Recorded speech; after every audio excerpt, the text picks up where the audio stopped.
নন্দের দোলালো চাঁদ কৃষ্ণের গান গায়। কারা কারা রবীন্দ্রনাথ ঠাকুরের গীতাঞ্জলি নাম্বার 50 কবিতাটা পড়েছেন একবার হাত তুলে দেখা। পরবর্তীতে বাংলায় ট্রান্সলেট করে সেই কবিতার নাম দেওয়া হয়েছিল কৃপণ। ওই কৃপণ কবিতা থেকে দুটো লাইন আপনাদের শোনাচ্ছি, যে ভগবানকে দান করলে ভগবান সুদে আসলে তা ফিরিয়ে দেন। সোনার পালকিতে চেপে রাধামশাই এসেছেন রাজ্য দর্শনে। পালকি থেকে যেই না রাজামশাই নেমেছেন, এক ভিখারি হাত বাড়িয়ে বলল, আমায় কিছু দাও গো, বলে বাড়িয়ে দিলে হাত। রাজামশাই রেগে গেলেন যে পালকি থেকে না নামতে ভিক্ষুকের আগমন। ঝুলিতে হাত ভরে ক্রোধবশত যা ছিল, এই নে বেটা, দূর হয়ে যা চোখের সামনে থেকে। সেই রাজামশাই দিনের শেষে যখন প্রাসাদে ফিরলেন, তার কণ্ঠে শোনা গেল ভাবের সুর। কেমন না, দিলেম যারা আজ ভিখারি রে, স্বর্ণ হয়ে এলো ফিরে, কেন আমি দেইনি আমার সকল উজাড় করে। আমি কৃপণতা করে, ক্রোধ করে ওই ভিক্ষুককে দুটো একটা কণা যা দিয়েছিলাম এক মুষ্টি, তার সবটাই সোনা হয়ে ফিরে এসেছে। আমি যদি কৃপণতা না করতাম, আমি যদি ভক্তি ভরে আমার সর্বস্ব ওই ভিক্ষুককে দান করতাম, তাহলে হয়তো সবটাই আমার সোনা হয়ে ফিরে আসত। এই দেখো, এই জন্য ভগবানের উদ্দেশ্যে দান করতে হয়। যে রবীন্দ্রনাথ ঠাকুরের কথা বললাম, এই রবীন্দ্রনাথ ঠাকুরের আরেকটি গুণের কথা আপনাদের বলে যাই, আপনাদের জানা উচিত। কোন কীর্তনী আসরে যদি রবীন্দ্রসঙ্গীত গায় একটু আস্তে, তাহলে দেখবেন অনেকে সমালোচনা করে যে এত পদাবলী আছে অথচ রবীন্দ্রসঙ্গীত গাইছে। রবীন্দ্রনাথ ঠাকুরকে অবশ্যই শ্রদ্ধাঞ্জলি দেওয়া উচিত প্রত্যেক কীর্তনিয়ার। তাকে তো আর পাওয়া যাবে না, তিনি তো অনেকদিন আগেই গত হয়েছেন। তাহলে তাকে শ্রদ্ধা জানাতে গেলে অন্তত তার একটি রবীন্দ্রসঙ্গীত গাইতে হবে ভালো। কারণ এই যে পদাবলী কীর্তন, এই কীর্তনটার নাম হল রসকীর্তন। এই কীর্তন বিশ্বের, ভারতবর্ষের বাইরে কে প্রথম প্রচার করেছিল জানেন?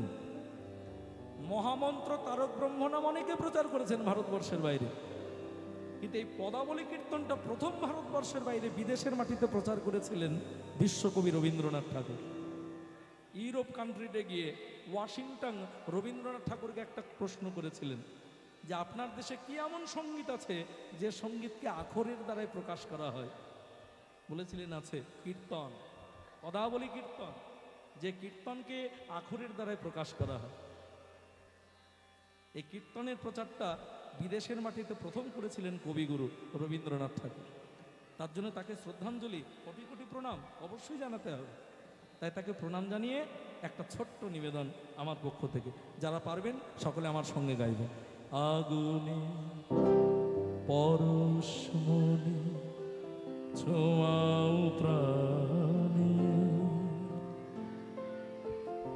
এ জীবন পূর্ণ করো, এ জীবন পূর্ণ করো, এ জীবন পূর্ণ করো, এ জীবন পূর্ণ করো, দহন দানে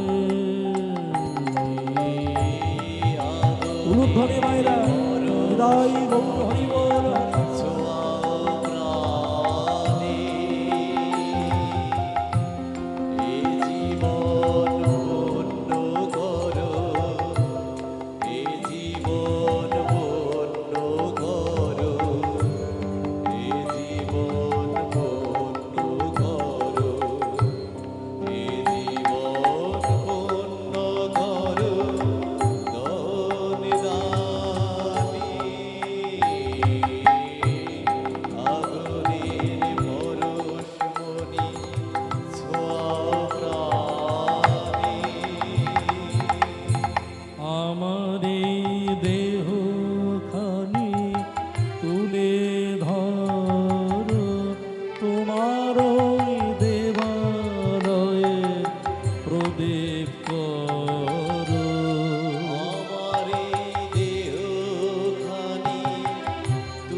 চরণে কোটি কোটি প্রণাম।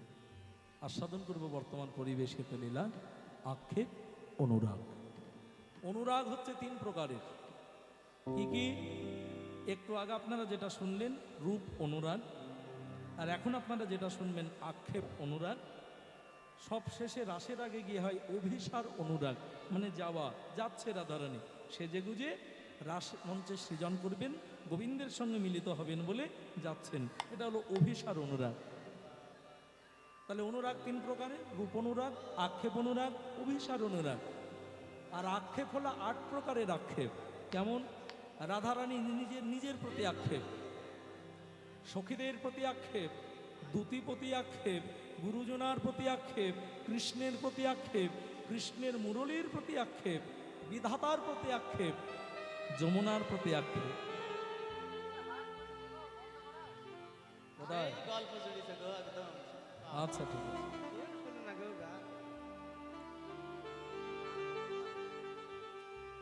জানি তাই। তাহলে প্রথমে হলো শোনা। নায়ক নায়িকার কথা শুনেছে, নায়িকা নায়কের কথা শুনেছে, শ্রবণ। আর শ্রবণের পরে যেটা হয় দর্শন, দর্শনের পরে হয় স্পর্শন। স্পর্শন মানে কাছে পাওয়া, নিজের করে কাছে পাওয়া, একে বলে স্পর্শন। জানি তাই, গৌর হরি বল। তাহলে সেই পদাবলী আমরা আস্বাদন করে চলুন। একটা ছোট্ট করে প্রথমে রূপের পদ গেয়ে তারপর আমরা আক্ষেপ অনুরাগের মধ্যে প্রবেশ করি। যারা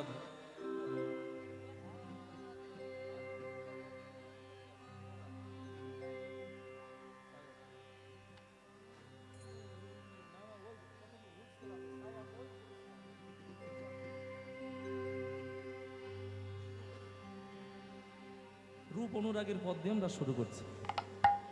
আর কে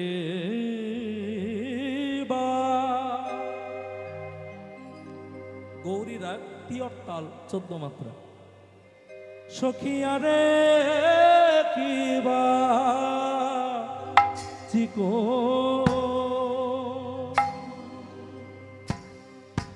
চিকন কালি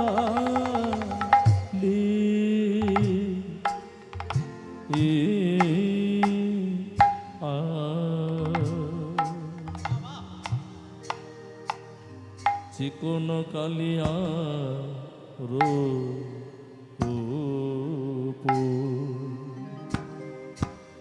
চিকন কালিয়া রূপ আমার মরমে, আমার মরমে গেছে। ও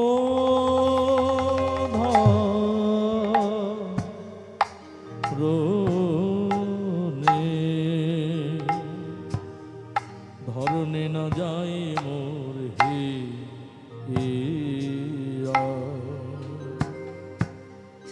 আহা মরি রে আরে কিবা, আরে কিবা চিকন আহা মরি রে বলি যারা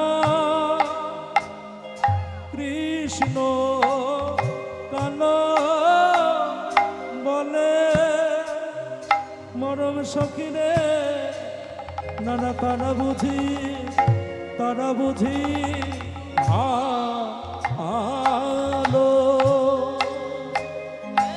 ভালো করে দেখে না আমার বধুর আলো করা রূপ শরীরে আমার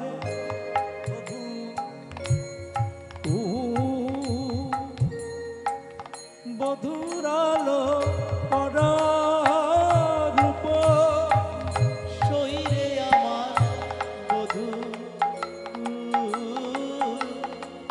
বধুর আলো করা রূপ, শরীরে আমার বধুর আলো করার উপর শরীরে আমার বধুর আলো করার উপর শৈরে আমার বধূ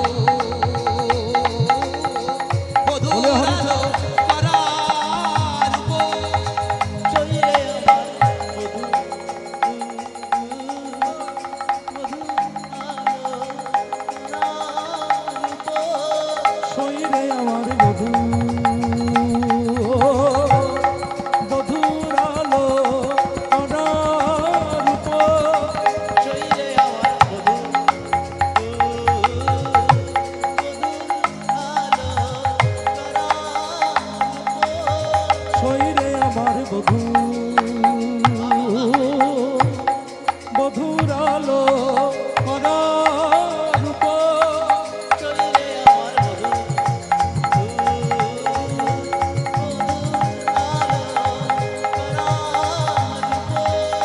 শৈরে আমার বধূ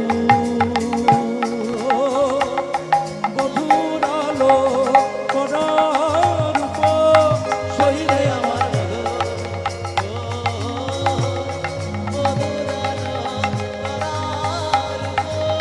শৈরে আমার বধূ বধূর মরম সখীরে নানা তারা বুঝি ভালো ভালো করে দেখে না আরে কিবা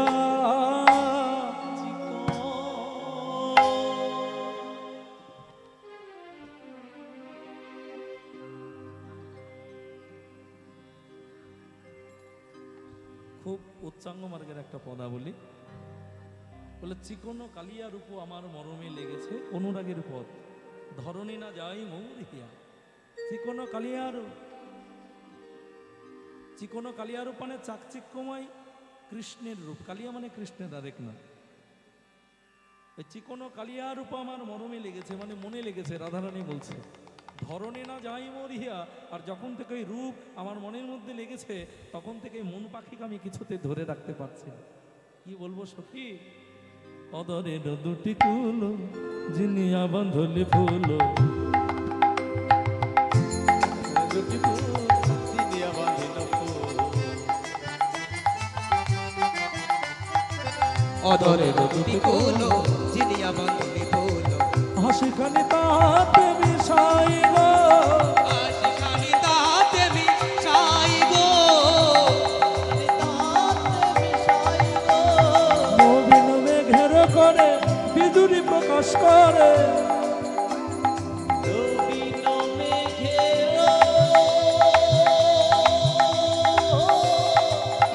রাধে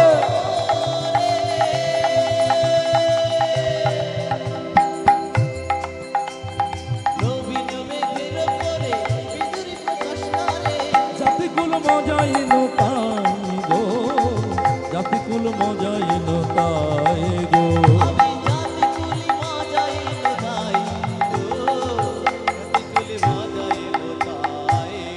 আমার কিছুই বাকি রইল না রে কিছুই বাকি রইল না রে কালার রূপে নয়ন দিয়ে কিছুই বাকি রইল না রে।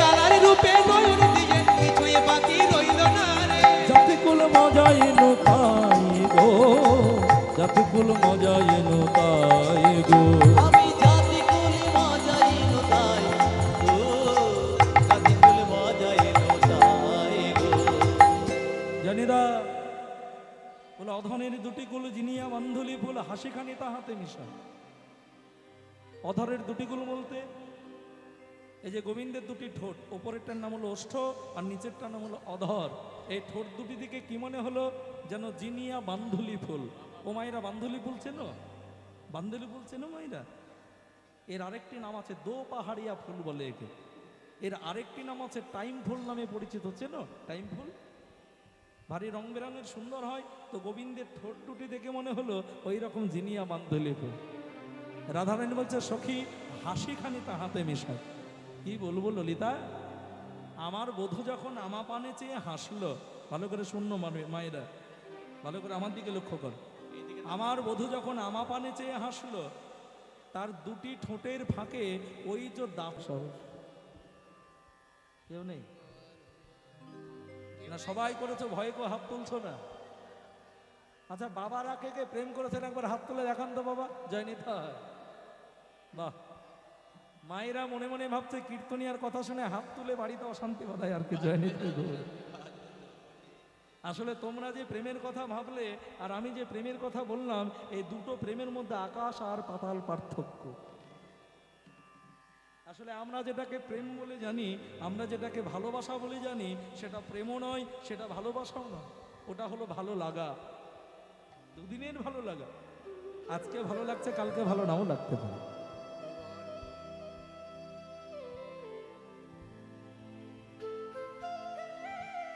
আসলে আমাদের প্রেমটা কেমন জানো তো, একটু সহজভাবে বুঝিয়ে বলি। আমাদের প্রেমটা, আমি অনিমেষ যতদিন সুস্থ শরীরে কীর্তনটা ভালোভাবে গেয়ে যেতে পারবো, ততদিন আমি তোমাদের কাছ থেকে প্রেম পাবো, ভালোবাসা পাবো। আমি অনিমেষ যতদিন কীর্তন গেয়ে অর্থ উপার্জন করে আমার পরিবারের হাতে তুলে দিতে পারবো, ততদিন আমার পরিবারের থেকে আমি প্রেম ভালোবাসা পাবো। কিন্তু যেদিন আর আমি কীর্তনটা ভালোভাবে গাইতে পারবো না, যেদিন কীর্তন গেয়ে অর্থ উপার্জন করে আর আমার পরিবারের হাতে কোনো দিন তুলে দিতে পারবো না, সেদিন না পাবো তোমাদের প্রেম ভালোবাসা, না পাবো আমার পরিবারের প্রেম ভালোবাসা। মাগো, আমাদের ভালোবাসাটা হলো স্বার্থের ভালোবাসা, স্বার্থ মিশিয়ে থাকে ভালোবাসার মধ্যে। হ্যাঁ, এই যেমন ধরো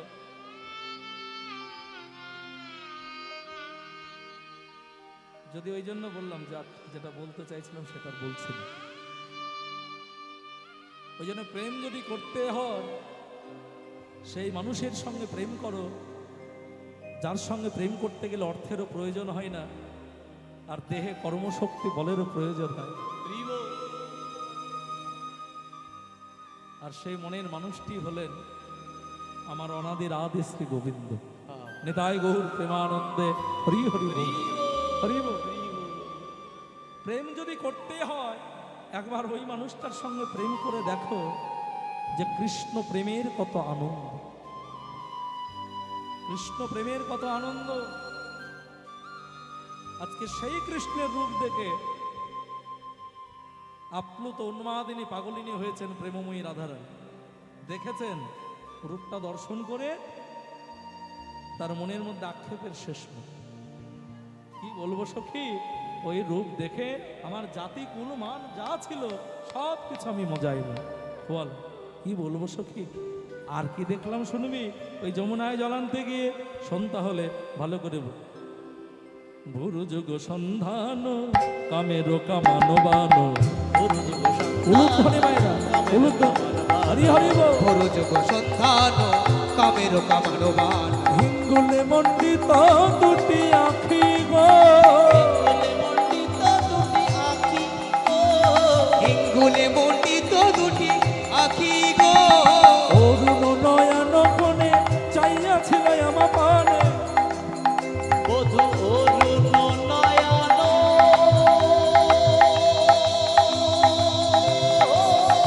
রাধে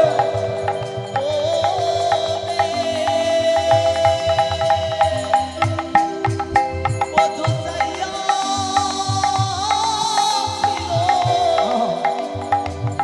আমা পানে,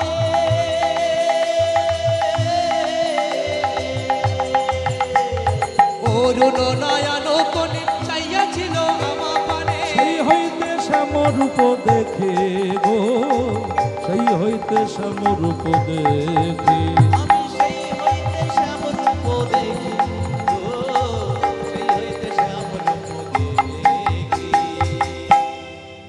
বলো ভুরু যুগ সন্ধান কামেরও কামানো বান। গোবিন্দের তো জোড়া ভুরু গোবিন্দের, ভুরু যুগ সন্ধান গোবিন্দের জোড়া ভুরু। ওমাইরা জোড়া ভুরু পাশাপাশি একটা কি কথা বলে গো, জোড়া ভুরু শয়তানের গুরু, আমাদের গুরু এই রে বলে হ্যাঁ তাই। তোমাদের এখানেও চালু আছে কেন গো? জোড়া ভুরু শয়তানের গুরু কেন বলে? কারণটা কি? কারণ জানো না? তাহলে আমি বলে দিই। আমি কোনো শাস্ত্রে পাইনি, বেদে পাইনি, বিধানও পাইনি, শুধু মানুষের মুখে পেয়েছি, সেটাই বলছি। যাদের নাকি জোড়া ভুরু তাদের নাকি দুটো একটা প্রেম বেশি হয়, তাই বলে করাটা উচিত হবে না। যায়নি তাই গৌর জয় রাম। এখন বিষয়টা সেখানে নয়, হলো ভুরু যুগ সন্ধান কামেরও কামানো বানো। গোবিন্দের যে জোড়া ভুরু, রাধারানী বলল আমার ওই বধূর জোড়া ভুরু দেখে কি মনে হলো জানিস? স্বয়ং কামদেব মানে মদন তার ধনুকখানি আমার বধূর ললাটে ফেলে গেছে। তাহলে গোবিন্দের জোড়া ভুরু দেখে মনে হলো কামদেবের ধনুক। সঙ্গে সঙ্গে সখীরা রাধারানীকে আষ্টে পিষ্টে ঘিরে ধরেছে। এরা ধনুক যেখানে ছিল বান নিশ্চয়ই ছিল, বলে অবশ্যই ছিল। তাহলে তোর বধূর জোড়া ভুরু যদি কামদেবের ধনুক হয়, বান কোনগুলি? বলে কেন ললিতা, ভুরু থেকে একটু নিচে নেমে আয়, হিঙ্গুলে মণ্ডিত দুটি আঁখি। এই যে আমার গোবিন্দের দুটি আঁখি, দুটি নয়ন, এই নয়নবান এমন কটাক্ষ বান, কোনো কুলবতী সতী নারীর প্রতি গোবিন্দের নয়নবান একবার যদি নিক্ষেপ হয়ে যায়, সেই সতী নারী মুহূর্তের মধ্যে অসতীতে পরিণত হয়ে যায়। নিতাই গৌর প্রেমানন্দে হরি হরি। তাহলে জোড়া ভুরু দেখে মনে হলো কামদেবের ধনুক, আর এই দুটি নয়ন হচ্ছে তার কটাক্ষ বাণ। কি বলবো সখী, অরুণ নয়ন কোণে চাইয়াছিল আমা পানে। এমনভাবে আমার বধূ আর নয়নে আমার দিকে চাইল। আর নয়নে মানে বাঁকা নয়নে, বাঁকা নয়নে মানে সহজ বাংলা ভাষা যাকে বলে টেরা ভাবে। হ্যাঁ, এই যে একটু পরে রাসের মধ্যে তোমরা একটা পদ শুনবে, নাগর টেরে টেরে হেরোয়ে রাবয়া,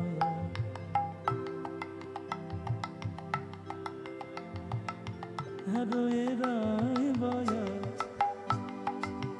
হেরোয়ে রাবয়া, নাগর টেরে টেরে হেরোয়ে রাবয়া। একটু পরে রাসের মধ্যে তোমরা এই পদটা শুনবে যারা। তাহলে অরুণ নয়ন কোণে চাইয়াছিল আমা পানে, এমনভাবে বাঁকা নয়নে আমার বধূ আমা পানে চাইল। আমি সেই দিন থেকে ওই শ্যামরূপের কথা আর মন থেকে কিছুতেই ভুলতে পারছি না। কি বলবো সখী, যমুনার ঘাট হইতে উঠিয়া আসিতে পথে, যমুনার ঘাট হইতে উঠিয়া আসিত পথে, যমুনার ঘাট হইতে উঠিয়া আসিত পথে, সখী কি বায়া পরূপ তনু গো, সখী কি মায়া পরূপ তনু গো, সখী কি বায় অপরূপ তনু গো, জ্ঞান দাসেতে গায় শুধুই সে সুধাময়, জ্ঞান দাসেতে গায় শুধুই সে সুধাময়, জ্ঞান দাসেতে গায় শুধুই সে সুধাময়। কেন দাসেতে কয় শুধুই সে সুধাময়, সে যে গোকুলে নন্দের বালা কানু গো, গোকুলে নন্দের বালা কানু। এতে গোকুলে নন্দের বালা কানু গো, গোকুলে নন্দের বালা কানু। যমুনার ঘাট হইতে উঠিয়া আসিতে পথে, সখী কি বা অপরূপ তনু। তনু মানে হলো দেহ। ওই যমুনায় জল নিয়ে আমি ঘরেই ফিরছিলাম, আর এই ফিরতে গিয়ে যত বিপত্তি ঘটলো। এক অপরূপ সুন্দর দেহ আমার নয়নে এসে লাগলো। আর যখন থেকে সেই দেহটা আমি দেখলাম, সেই রূপের মানুষটিকে দেখলাম, আমার মন প্রাণ জীবন যৌবন যা ছিল সব কায়মন বাক্যে ওই রূপের ফাঁদে চলে গেল। এই যে বড় লজ্জার কথা শোন, আমি একা নারী আর অন্য পুরুষে আমার রতি গেল, মানে প্রেম গেল। পদকবি জ্ঞানদাস বলছেন, আক্ষেপ করো না রায়, তুমি যাকে অন্যজন ভাবছো সে আসলে অন্যজন নয়, সে আসলে তোমার নিজজন। তার নাম ঠিকানাটা বলে দিই, জ্ঞান দাসেতে কয় শুধুই সে সুধাময়, সে যে গোকুলে নন্দের বালা কানু। যার রূপের ফাঁদে তোমার নয়ন গিয়েছে, যার স্থিতি হলো গোকুলে, যার পিতার নাম হলো নন্দ মহারাজ, আর সে নন্দ মহারাজের ছেলে কৃষ্ণ কানহাইয়া। রাধারানী দেহে প্রাণ ফিরে পেল পদকবির কথা শুনে। যাক, তাহলে আমি যাকে পর ভাবছিলাম সে আসলে পর নয়, সে আমার নিজজন। জানি তাই গৌর হরি। এই রাধারানীর ভাবটা কেমন হলো? সখী আমি শুনিয়া দেখিনু, দেখিয়া ভুলিনু,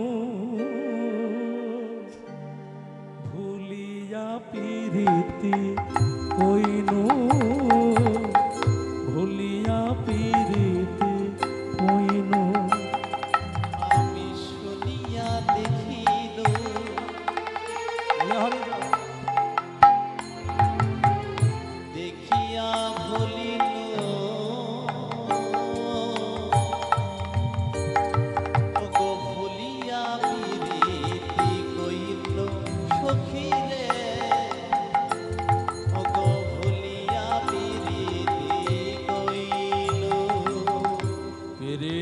বিচ্ছেদে না রহে পরানো। পিরিতি বিচ্ছেদে আহা, না রহে পরানো। আমি ঝুরিয়া ঝরিয়া মইন। পিরিতি বিচ্ছেদে আহা, না রহে পরানো। ঝুরিয়া ঝুরিয়া মইন। আমি শুনিয়া দেখিনু দেখিয়া ভুলিনু, ভুলিয়া প্রীতি কইনু। এটাই হয় মায়েরা, এটাই হলো প্রেমের রীতি। আমি শুনিয়া দেখুনু, প্রথমে শুনলাম, শ্রবণ করলাম, তারপরে দেখলাম, মানে দর্শন পেলাম। আর দর্শন পেয়ে আমি ভুলে গেলাম। আর যখনই ভুলে গেলাম, ওই রূপের ফাঁদে আমার বশ হয়ে গেলাম, ওই রূপের প্রতি আমি তখনই প্রীতি কই না। সই কে বলে প্রীতি ভালো গো, কে বলে পিরিতি ভালো সইরে, কে বলে পিরিতি ভালো। ও মায়েরা, প্রীতি ভালো না খারাপ? প্রীতি ভালো না খারাপ? কে বলে? স্বাস্থ্যের পক্ষে ক্ষতিকর, মনের পক্ষে ভালো, জানি তাই। প্রীতি স্বাস্থ্যের পক্ষে ক্ষতিকর, কিন্তু মনের পক্ষে ভালো, মন ভালো থাকে। অবশ্যই কামনা বাসনা গন্ধযুক্ত প্রীতি হলে হবে না, অপ্রাকৃত প্রীতি হতে হবে। হ্যাঁ, সই কে বলে প্রীতি ভালো রে, কে বলে প্রীতি ভালো, কে বলে পিরিতি ভালো সইরে, কে বলে পিরিতি ভালো। শ্যামবন্ধু শোনে আমার প্রীতি করিয়া, আহা মরিলে জয় গৌর হরি হরি বল।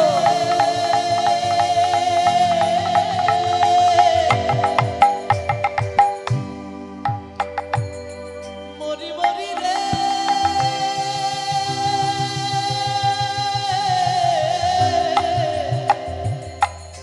মরি মরিরে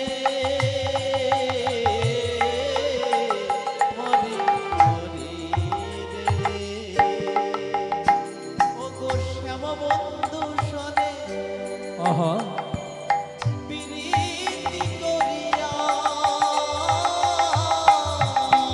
আমার পাজর ধসিয়া গেল, আমার পাজর ধসিয়া গেল সইরে, পাজর ধসিয়া গেল, পাজর ধসিয়া গেল। প্রীতি মিরিতি তুলে তোলাইতে, পিরিতি মিরিতি আহা, তুলে তোলাইতে, প্রীতি গুরু আভা, গো পিরিতি মিরিতি তুলে তোলাইতে, পিরিতি গুরুয়া কানুর প্রীতি যারে উপজয়ে, কানুর পিরিতি আহা, কারো পয়ে, সে বুঝে না বুঝে ও সে বুঝে না বুঝে জানি তাই ভক্তমন্ডলী বাবা, ভক্তিমতী মায়েরা বলো, প্রীতি মিরিতি তুলে তুলইতে, প্রীতি গুরু আভা, কানুর প্রীতি যারে উপজয়ে, সে বুঝে না বুঝে। প্রীতি মিরিতি, প্রীতিটা বুঝলাম প্রেম, মিরিতি কি জিনিস? মিরিতি কি জিনিস? প্রীতি না হয় বোঝা গেল, মিরিতিটা কি? প্রীতি মিরিতি, মায়ের হস্যিকার, রায়ের হস্যিকার, তয়ের হস্যিকার, মিরিতি। মিরিতি মানে, এখানে প্রীতি শব্দের অর্থ কিন্তু প্রেম নয়, যেহেতু প্রীতির পাশে মিরিতি কথাটি আছে, আর মিরিতি শব্দের অর্থ হলো মরা, ওই জন্য প্রীতি যেহেতু মিরিতির আগে আছে, ওই জন্য প্রীতি শব্দের অর্থ হলো বাঁচা। যেহেতু মিরিতি মানে মরা, ওই জন্য পিরিতি শব্দের অর্থ হলো বাঁচা। পিরিতি মিরিতি তুলে তোলো এতে, পিরিতি গুরু আভা, কানুরও পিরিতি যার উপজয়। একবার কৃষ্ণ প্রেম যদি কারোর উপরে ভর করে, সে বুঝেও না বুঝা, তাকে শত চেষ্টা করেও বোঝানো যায় না। পেরেছিল? যখন সৃষ্টিকর্তা ব্রহ্মা যবনের ঘরে এলো, হারের সামনে পেরেছিল বোঝাতে? হবিবুল্লাহ কাজী বোঝাতে পেরেছিল? সে যবনের কুল ত্যাগ করেছিল হরিনামের জন্য, যায়নি তাই গৌর হরিবল। আর হরিনাম মানে কৃষ্ণের প্রেম, কৃষ্ণ প্রেম। ওই জন্য কৃষ্ণ প্রেম যদি কারোর উপরে ভর করে, তাকে শত বোঝালেও সে কিন্তু বুঝবে না, ওই প্রেমের পথে এগিয়ে যাবে। জানি তাই গৌর হরিবল। ললিতা, বৃন্দাবনে যত নষ্টের মূল হলো শ্রী যমুনা। কারণ যমুনা নামক নদীটা যদি না থাকতো, আমার ওই বাঘিনীর মতো শাশুড়ি কোনোদিন বলতো না যে বৌমা যমুনা থেকে জল নিয়ে এসো। আর আমি যদি যমুনায় জল আনতে না যেতাম, কোনোদিন আমার ওই রূপ দেখতে হতো না। আর কৃষ্ণের রূপ যদি আমি না দেখতাম, তাহলে তো আমার দশা এমন হতো না রে সজনী। তাহলে যত নাটের মূল, যত নষ্টের মূল শ্রী যমুনা নয় কি? যমুনার প্রতি আক্ষেপ রাধারানী। যত নাটের গুরু হলো শ্রী যমুনা। কারণ যমুনা নামক নদী যদি না থাকতো, আমার শাশুড়ি কোনোদিন বলতো না বৌমা যমুনা হইতে জল নিয়ে এসো। আর যমুনা হইতে যদি জল আনতে না যেতে হতো, ওই কৃষ্ণের রূপ কোনোদিন দেখতে হতো না আমাকে। আর কৃষ্ণের রূপ না দেখলে আমার দশা মনে হতো না। যমুনার প্রতি আক্ষেপ। সজনী রে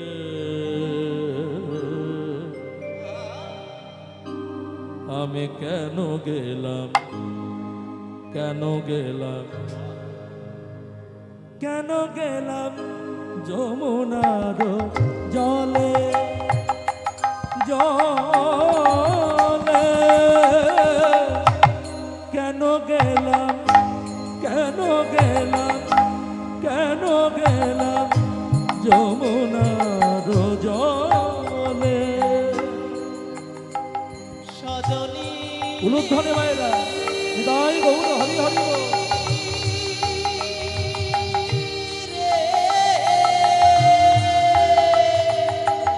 আহা,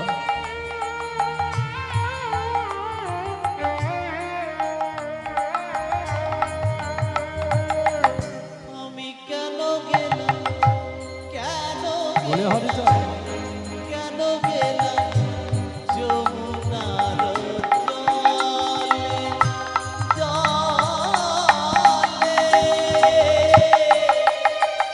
আমি কেন গেলাম যমুনার জলে।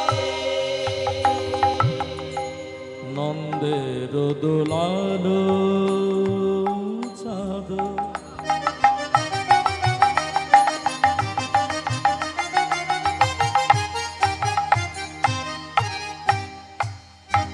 পাতে আরূপের ফাদ, নন্দের দুলাল চাঁদ,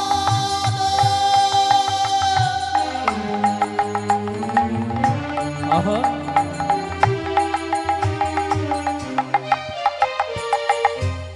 পাতিয়ার রূপের ফাদ। বেদে ছলে কদম্বের তলে সজনীর, সজনীর কেন গেলাম, কেন গেলাম যমুনার জলে, জলে কেন গেলাম যমুনার জলে, জলে কেন গেলাম যমুনার জলে। 别那的 বলে নন্দেরও দুলালো চাঁদ পাতিয়া রূপেরও ফাঁদ ব্যাধে ছলে কদম মেরতন। ও মায়েরা, ব্যাধকে কখনো পাখি ধরতে দেখেছো? পাখি ধরার ফাঁদ পেতে ওই রকম নন্দের দুলাল চাঁদ মানে নন্দের ছেলে কৃষ্ণ ফাঁদ পেতেছে যমুনা কিনারে কদম্ব বৃক্ষের তলে। তবে পাখি ধরার জন্য ফাঁদ পাতেনি, রূপের ফাঁদ পেতেছে। কাকে ধরবে? প্রেমময়ী রাধারানী। রাধারানী বলছে, জানিস ললিতা, যেই না ওই রূপের ফাঁদে আমার নয়ন গিয়ে পড়লো, আরেকটি ঘটনা ঘটলো। কেমন ঘটনা? দিয়া হাস্য সুধাচা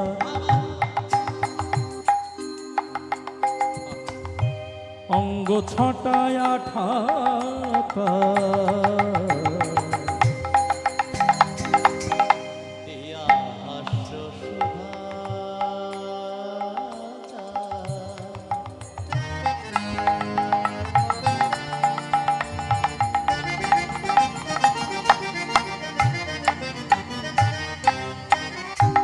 অঙ্গ ছটায়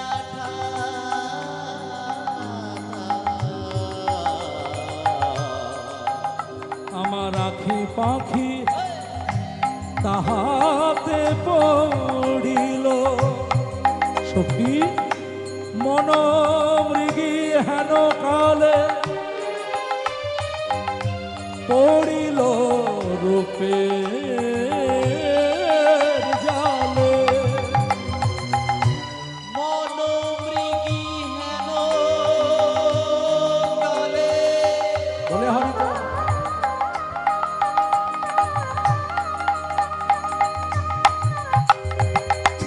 পড়িল রূপের জালে। আমার শূন্য দেহ পিঞ্জর রহিল, শূন্য দেহ পিঞ্জর রহিল। শূন্য দেহ পিঞ্জর রহিল। আহা, শূন্য দেহ পিঞ্জর রহিল। দিয়া হাস্য সুধাচার অঙ্গ ছটা আঠা তার, আমার আঁখি পাখি তাহাতে গিয়ে পড়ল। রাধারানী বলছে, আমার আঁখি পাখি যেই না ওই রূপের ফাঁদে পড়লো, হেনকালে কি হলো জানিস? আমার মন মৃগী হেনকালে পড়িল রূপের জালে। আমার মন হরিণী ধরা পড়ে গেল ওই কৃষ্ণের রূপের জাল। আর যেই না মন হরিণী ধরা পড়ে গেল, তখন আমার শূন্য দেহ পিঞ্জরে রহিল। এই দেহে প্রাণ বলতে কিছু বাকি রইল না, শুধু শূন্য দেহ কাঁচাটাই পড়ে রইল। কি বলবো সখী, আমার লজ্জা নামক বস্তুটা কি হলো জানিস? ওই রূপের ফাঁদে আমার রতে গিয়ে। পদকবি ব্যাখ্যা করছেন, কত সুন্দর পদাবলী দেখুন। আমার লজ্জা ছিল হে মাগা গুরু গৌরব সিংহগা। আমার লজ্জা ছিল হেমগা বলে হরে বাবা, গুরু গৌরব সিংহদা। লজ্জা ছিল হে মাগা গুরু গৌরব সিংহদ্বার। ধর্মকা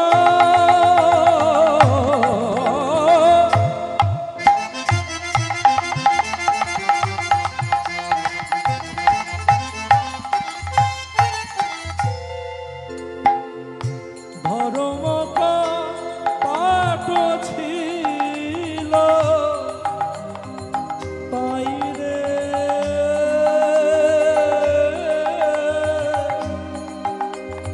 ওগো ধর্মক আহা, কপট ছিল তাই রে।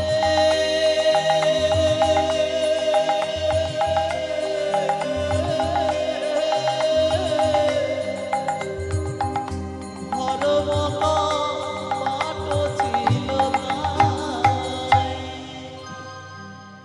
আমার লজ্জা ছিল হেমাগার গুরু গৌরব সিংহদা, ধর্ম কপাটও ছিল তার।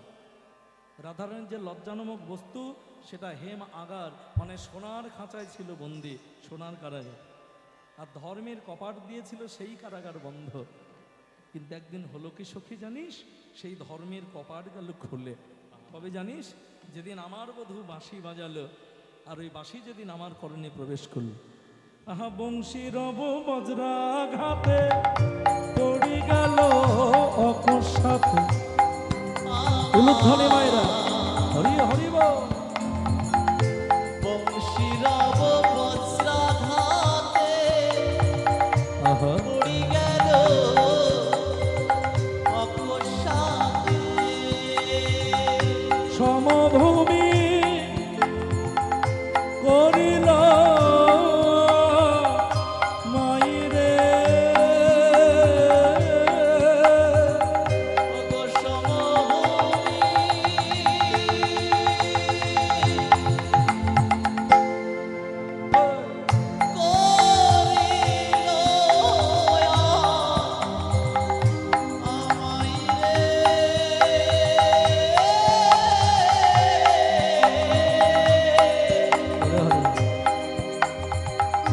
সমভূমি করিল বংশীরব বজ্রাঘাতে পড়ি গেল অকস্মাতে সমভূমি করিলাম। আমার বধূ যেদিন বাঁশি বাজালো, আর সেই বংশীর বজ্রাঘাতে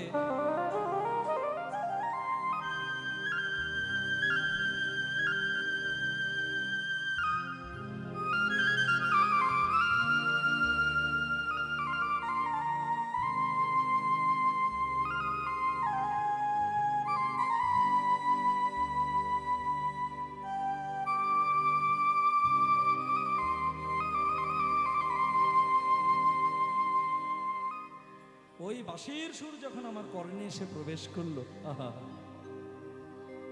বজ্রাঘাতে ধর্মের কপাট গেল খুলে।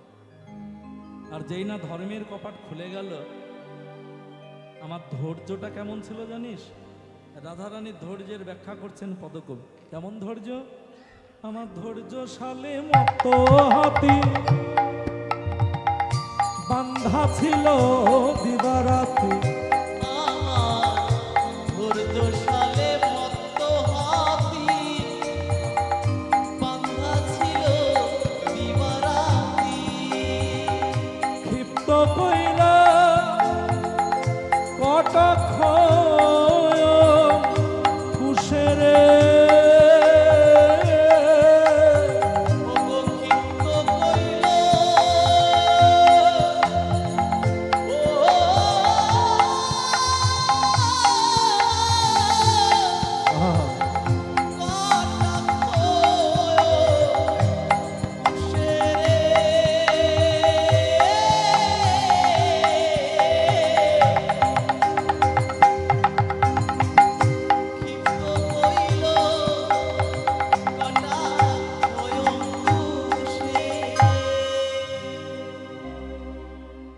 আমার ধৈর্যশালে মত্ত হাতে বান্ধা ছিল দিবারাতে, ক্ষিপ্ত কইল কটাক্ষ অঙ্কুশে।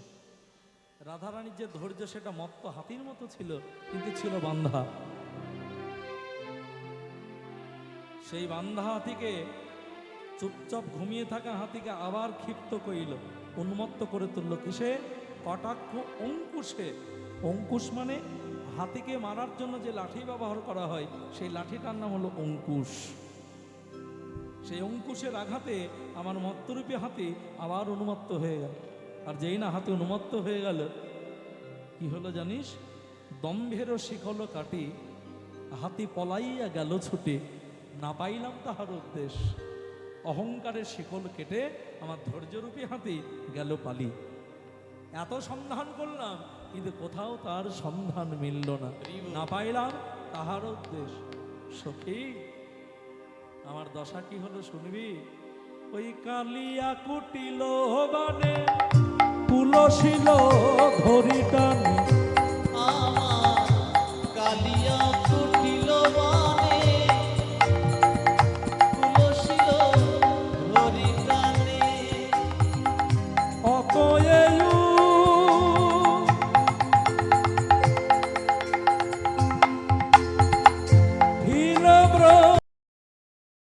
গোরা